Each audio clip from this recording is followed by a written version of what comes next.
आपकी जिनसे लड़ाई है वो विचारधारा आधारित व्यवस्था है। आपकी लड़ाई भाजपा से नहीं है, आपकी लड़ाई मोदी शाह से नहीं है, आपकी लड़ाई संघ से है जो विचारधारा आधारित व्यवस्था है। महात्मा गांधी की विचारधारा को पुनर्जीवित किया जाए, वही एक धारा है, दूसरा कोई उपाय नहीं है। महागठबंधन के दलों पर गर्म और भाजपा पर नर्म प्रशांत किशोर अब मुस्लिम तुष्टीकरण में लगे हैं।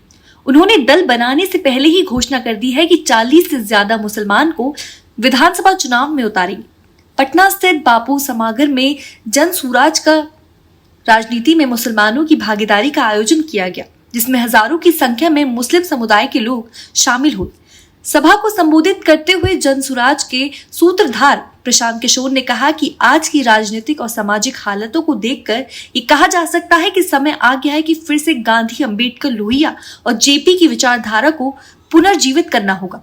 उन्होंने मंच से सभी विपक्षी दलों को जवाब देते हुए कहा कि मैंने 2024 में नरेंद्र मोदी को जिताने में कंधा लगाया था, लेकिन उसके बाद 2015 से 2021 तक हमेशा बीजेपी के खिलाफ लड़ रही पार्टियों और नेताओं को जीतने में कंधा लगाया।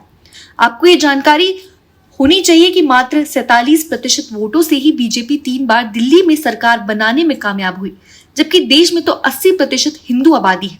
इसका मतलब हुआ कि 40% हिंदू ने बीजेपी के खिलाफ वोट दिया है। इसका ये मतलब है कि 40% हिंदू ने नफरत की राजनीति करने वाली विचारधारा के खिलाफ वोट दिया है।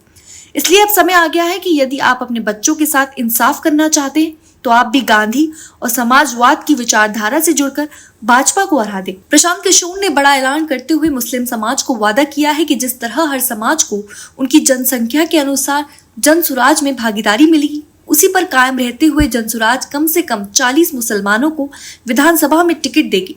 केवल सरकार में ही नहीं, संगठन में भी पूरी हिस्सेदारी दी जाएगी। संगठन का नेतृत्व करने वाले 25 लोगों में भी 4 से 5 मुस्लिम समुदायों के लोग होंगे, जबकि आज जेडीयू, राजद और कांग्रेस तीनों मुसलमानों का वोट लेती है। पर आज बिहार में मात्र 19 विधायक भी विधानसभा में है, जबकि आपकी आबादी 18-19% है। सबने आपसे वोट लिया, पर किसी ने भी आपको ना तो हिस्सेदारी दी है, ना ही हक और ना ही आपका विश्वास किया।